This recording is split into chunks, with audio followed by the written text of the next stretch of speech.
नमस्कार दोस्तों, मैं चंद्रभान ग्वाला क्रमशः 24वें दिन श्री श्री रामचरितमानस का पाठ प्रारंभ करने से पहले आप सभी को स्वागत करता हूँ। कृपया आप लोग वीडियो को पूरा देखें, लाइक करें, शेयर करें एवं कोई भी त्रुटि हो कृपया कमेंट में अवश्य बताएं। जो लोग पहली बार मेरे वीडियो को देख रहे हैं कृपया मेरा फेसबुक को फॉलो कर लें ताकि नियमित रूप से मेरा वीडियो आपको मिलता रहे। तो आइए दोस्तों, शुरू करते हैं आज का पाठ। रामायण तुलसी कृत कही कथा अनुसार, आसन लीजिए प्रेम यत आइए पवन कुमार, सियावर रामचंद्र की जय। जस विवाह के विधि श्रुति गाई, महामुनि सो सब करवाई, गही गिरी से कुछ कन्या पानी, भवई समर्पी जानी भवानी। पानी ग्रहण जब कीन महेशा, हियर से तब सकल सुरेशा, वेद मंत्र मुनि बर उच्चरहि, जय जय जय शंकर सुर कहि। बाजहि बाजन विविध विधाना, सुमन वृष्टि नभ भय विधि नाना। हर गिरि जाकर भयो विवाहु, सकल भुवन भरि रहा उछाहो, दासी दास तुरंग रथ नागा, धेनु बसन मनि वस्तु विभागा। अन्न कनक भाजन भरि जाना, दाइज दिन्हन जाय बखाना। दायज दियो बहुबादि पुनि कर, जोरी हिम भूधर कहो, का देऊ पूरन काम शंकर, चरण पंकज गहि रहो। शिव कृपा सागर ससुर कर, संतोष सब भांति कियो, पुनि गए पद पाथो, जमैना प्रेम परिपूर्ण हियो। नाथ उमा मम प्राण समाग, यकीन करी करे हो, क्षम्यो सकल अपराध अब, होई प्रसन्न वर देहु, सियावर रामचंद्र की जय। अर्थात वेद में विवाह की जैसी रीति कही गई है, महामुनियों ने वह सब रीति करवाई। पर्वतराज हिमाचल ने हाथ में कुश लेकर तथा कन्या का हाथ पकड़कर उसे भवानी शिवपत्नी जानकर शिव जी को समर्पण किया। जब महेश्वर शिव जी ने पार्वती का पानी ग्रहण किया, तब इंद्रादि सब देवता हृदय में बड़े भय हर्षित हुए। श्रेष्ठ मुनिगण वेद मंत्रों का उच्चारण करने लगे और देवगण शिव जी का जय जयकार करने लगे। अनेकों प्रकार के बाजने बजने लगे, आकाश में नाना प्रकार के फूलों की वर्षा हुई, शिव पार्वती का विवाह हो गया। सब सारे ब्रह्मांड में आनंद भर गया। दासी दास रथ घोड़े हाथी गाय वस्त्र और मणि आदि अनेक प्रकार की चीजें, अन्न तथा सोने का बर्तन गाड़ियों में लादवा कर दहेज दिए गए, जिनका वर्णन नहीं हो सकता। बहुत प्रकार का दहेज देकर फिर हाथ जोड़कर हिमाचल ने कहा, हे शंकर, आप पूर्ण काम है, मैं आपको क्या दे सकता हूँ। इतना कहकर वे शिव जी के चरण कमल पकड़ कर रह गए। तब कृपा के सागर शिव जी अपने ससुर का सभी प्रकार से समाधान किया। फिर प्रेम से परिपूर्ण हृदय मैना जी ने शिव जी के चरण कमल पकड़े और कहा, हे नाथ, यह उमा मुझे मेरे प्राण के समान प्यारी है। आप इसे अपने घर की टहलनी बनाइएगा और इससे सब अपराधों का क्षमा करते रहिएगा। अब प्रसन्न होकर मुझे यही वर दीजिए। बहुविध शंभु सासु समुझाई, गवनी भवन चरण सिरनाई, जननी उमा बोली तब लीनी, ले उछंग सुंदर सिख दीनी, करो सदा शंकर पद पूजा। नारी धर्मपति देवन दूजा, बचन कहत भरे लोचन बारी, बहुरी लाई उरलीनी कुमारी। कत विधि सृजी नारी जग माही, पराधीन सपने सुख नाही। भयति प्रेम विकल महतारी, धीरज किन्न कुसमय विचारी। पोले पोले मिलति परति गई चरना, परम प्रेम कछु जाई न बरना। सब नारी न मिल भेट भवानी, जाई जननी उर पुनि लपटानी। जननी बहुरी मिल चले, उचित आशीष सब काहू दई। फिर फेरी बिलोकति मातु तन, तब सखी लय शिव पा गई। जाचक सकल संतोषी शंकर, उमा सहित भवन चले। सब अमर हर से सुमन बरसे, निशान नभ बाजे भले। चले संग हिमवंत तब, पहुँचावन अति हेतु। विविध भांति परितोष करी, विदा किन्न वृख केतु। सियावर रामचंद्र की जय। अर्थात शिव जी ने बहुत तरह से अपने सास को समझाया। तब वे शिव जी के चरणों में सिर नवाकर घर गए। फिर माता ने पार्वती को बुला लिया और गोद में बैठाकर यह सुंदर सीख दी, हे पार्वती, तू सदा शिव जी के चरण की पूजा करना, नारियों का यही धर्म है। उनके लिए पति ही देवता है और कोई देवता नहीं है। इस प्रकार की बातें कहते कहते उनकी आंखों में आंसू भर आए और उन्होंने कन्या के छाती से चिपका लिया। फिर बोली कि विधाता ने जगत में स्त्री जाति को क्यों पैदा किया, पराधीन को सपने में भी सुख नहीं मिलता। यह कहती हुई माता प्रेम से अत्यंत विकल हो गई, परंतु कुछ समय जानकर दुख करने का अवसर न जानकर उन्होंने धीरज धरा। मैना बार बार मिलती है और पार्वती के चरणों को पकड़कर गिर पड़ती हैं। बड़ा ही प्रेम है, कुछ वर्णन नहीं किया जाता। भवानी सब स्त्रियों से मिले, भेंट कर फिर अपनी माता के हृदय से जा लिपटी। पार्वती जी माता से फिर मिलकर चली। सब किसी ने उन्हें योग्य आशीर्वाद दिया।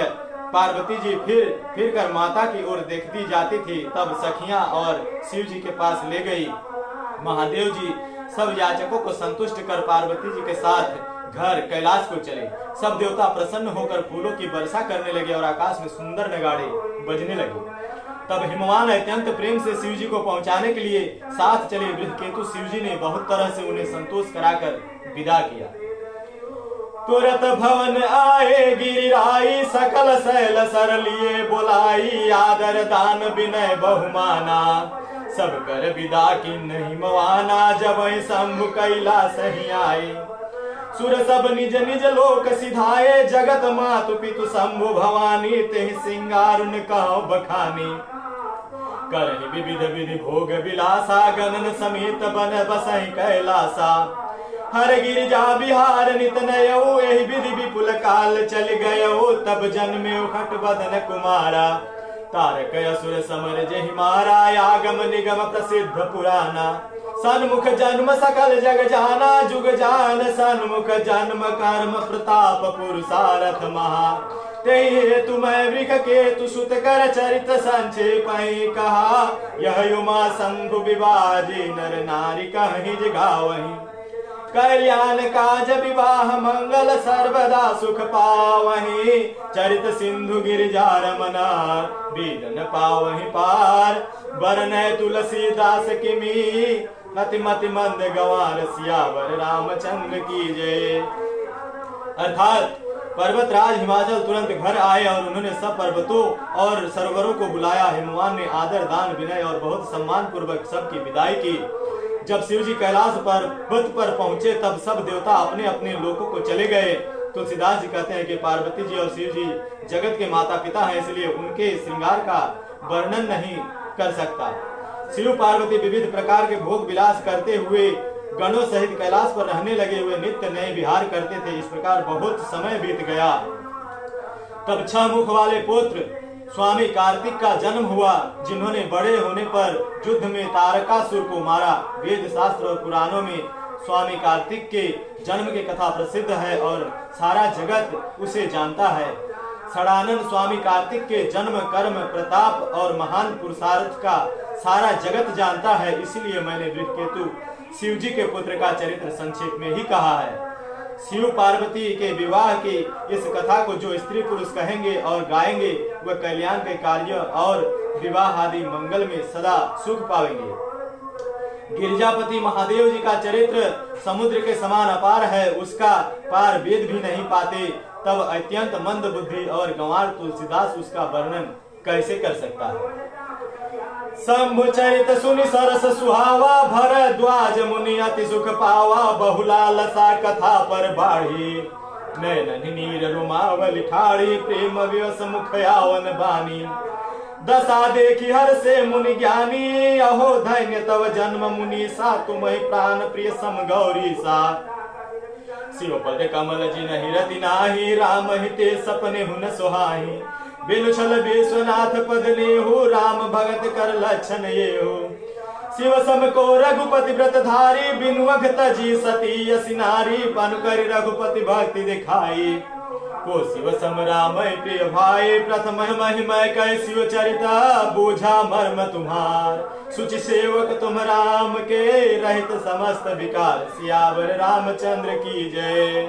अर्थात शिव जी के रसीले और सुहावने चरित्र को सुनकर मुनि भारद्वाज जी ने बहुत सुख पाया। कथा सुनने की उनकी लालसा बढ़ गई, नेत्रों में जल भर आया, रुमावली खड़ी हो गई। वे प्रेम में मुग्ध हो गए, मुख से वाणी नहीं निकलती। उनकी यह दशा देखकर ज्ञानी मुनि याज्ञवल्क्य बहुत प्रसन्न हुए और बोले, हे मुनीश, आहा, तुम्हारा जन्म धन्य है, तुमको गौरीपति शिव जी प्राणों के समान प्रिय है। शिव जी के चरण कमलों में जिनकी प्रीति नहीं है, वे श्री रामचंद्र जी के स्वप्न में भी अच्छे नहीं लगते। विश्वनाथ शिव जी के चरणों में निष्कपट विशुद्ध प्रेम होना ही राम भक्त का लक्षण है। शिव जी के समान रघुनाथ जी की भक्ति का व्रत धारण करने वाला कौन है, जिन्होंने बिना ही पाप के सती जैसे स्त्री को त्याग दिया और प्रतिज्ञा करके श्री रघुनाथ जी की भक्ति को दिखा दिया। हे भाई, श्री रामचंद्र जी को शिव जी के समान और कौन प्यारा है। मैंने पहले ही शिव जी का चरित्र कहकर तुम्हारा भेद समझ लिया। तुम रामचंद्र जी के पवित्र सेवक हो और समस्त दोषों से रहित हो। मैं जाना तुम्हारे गुणशीला, कहो सुनहु अब रघुपति लीला। सुनु मुनि आज समागम तोरे, कहीं न जाए जस सुख मन मोरे। रामचरित अति अमित मुनीसा, कहीं न सकै सत कोटि अहिसा। तदपि जथा श्रुत कहूँ बखानी, सुमिर गिरापति प्रभु धनु पानी। शारद दारुण हरि सम स्वामी, राम सूत्र धर अंतर जामी। जेहि पर कृपा करहि जनु जाने, कबीर अजर न चावहि बानी। प्रणव सोई कृपाल रघुनाथा, वर्णव विशदता सुगुण गाथा। परम रम गिरिवर कैलासु, सदा जहाँ शिव रमा निवासु। सिद्ध तपोधन जोगी जन, सुर किन्नर मुनि वृंद। बसहि तहाँ सुकृति सकल, सिर वही शिव सुख कंद। सियावर रामचंद्र की जय। अर्थात मैंने तुम्हारा गुण और शील जान लिया है, अब मैं श्री रघुनाथ जी का लीला करता हूँ। सुनो हे मुनि, सुनो, आज तुम्हारे मिलने से मेरे मन में आनंद हुआ है, वह कहा नहीं जा सकता। हे मुनीश्वर, रामचरित्र अत्यंत अपार है, 100 करोड़ शेष जीवी उसे नहीं कह सकते।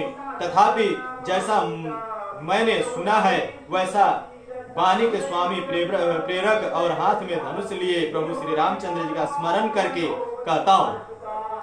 सरस्वती जी कठपुतली के समान है और अंतर्यामी स्वामी रामचंद्र जी सूत पकड़कर कठपुतली के नचाने वाले हैं, सूत्रधार हैं।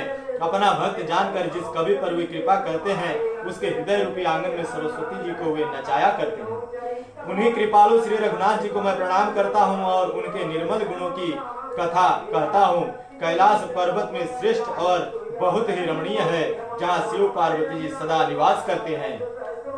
सिद्ध तपस्वी जोगीगण देवता किन्नर और मुनियों के समूह उस पर्वत पर रहते हैं। वे सब बड़े पुण्यात्मा है और आनंद कंद श्री महादेव जी की सेवा करते हैं। आज कथा इतने भई, सुनहु वीर हनुमान। राम लखन सीता सहित सदा करो कल्याण। महावीर तुम जात हो, विनय करो कर जोरी। राम राज दरबार में सुरति कराओ मोरी।